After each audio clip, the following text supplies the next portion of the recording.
Hello, guys, and we have returned back to the Tears of the Kingdom haters. Yes, our favorite group of people. These people just never thought about Tears of the Kingdom, don't they? Why does it feel like Tears of the Kingdom has no lasting legacy impact compared to the other 2020 hits like Cyberpunk, Elden Ring? Cyberpunk was literally like one of the most anticipated games of all time. That is kind of not a very fair comparison.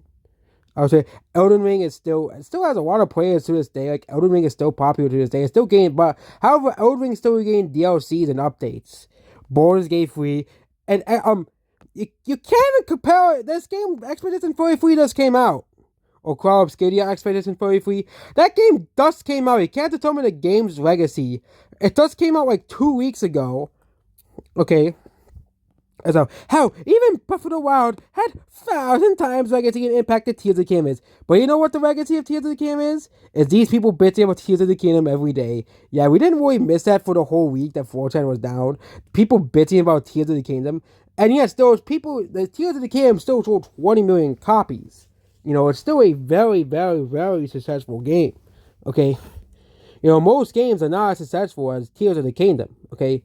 Tears of the Kingdom has a better legacy than most games basically have now. You're comparing it to basically like the biggest hits of those years. Elden Ring, Cyberpunk, and Baldur's Gate 3 were the top selling games of those years, I think, besides Call of Duty, obviously, and FIFA and Madden. Okay, you know, and of course NBA 2K.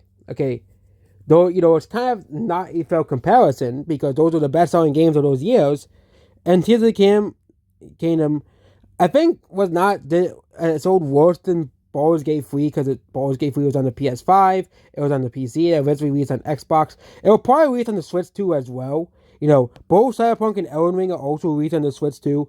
Expedition 33 will likely release on the Switch too as well. I just don't get why these people hate Tears of the Kingdom that much. Like, what did Tears of the Kingdom do that was so horrendous that these people just hate Tears of the Kingdom? Like, they act like it's the worst game in the world. Like, they're acting like Tears of the Kingdom is like Bubsy 3D and everybody hates it when it's in reality that's not the truth at all. And this is these people just complain about Tears of the Kingdom way too much, and it gets old after a while. Like, I get it. You're not a fan of one game, but millions of other people like Tears of the Kingdom. It's just an absolute fact. And that's what this video here, and goodbye.